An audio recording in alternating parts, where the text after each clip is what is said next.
Balianta block Satyabhamapur panchayat ଅଧୀନ ଗୋତଳବିନ୍ଧା ଗ୍ରାମର ଖବରକାଗଜ ବିତରକ ଭଗବାନ ନାୟକ କର୍କଟରେ ପୀଡ଼ିତ ହେବା ପରଠାରୁ ଅତି ଦୟନୀୟ ଭାବେ ତାଙ୍କ ପରିବାର ଦିନ କାଟୁଛନ୍ତି। ଓଳିଏ ଖାଇଲେ ଆଉ ଓଳିଏ ଉପବାସ ପରିସ୍ଥିତି ଉପୁଜୁଛି।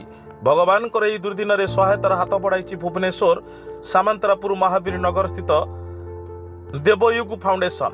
ଗତ 27 ତାରିଖରେ ଏ ସମ୍ପର୍କିତ ଖବର ସମ୍ବାଦରେ ପ୍ରକାଶିତ ପାଇବା ପରେ ଦେବୟୁଗ फाउंडेशन देवव्रत नायक, अशोक परिड़ा, अजित महांती, आतिश साहू, प्रतीक सामंतराय, मानस महांती, निशिकांत पंडा, प्रकाश कुमार बारिकी, आलोक प्रधान और अन्य सदस्य माने तांको घरे पहुंची पत्नी सुलोचना नायक को 25,000 टंका आर्थिक सहायता प्रदान करने सह विभिन्न राशन सामग्री प्रदान करथिले। या सह स्कूल रे पढ़ुथिबा दुई नातींकर पढ़ा खर्च दायित्व तुलाइबारे सेमाने प्रतिश्रुति देइथिले।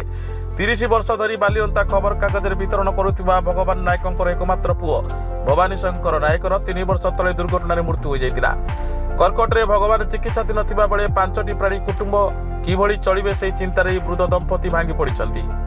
भुवनेश्वर प्रकाश कुमार बारिकंक रिपोर्ट, साई सत्य न्यूज।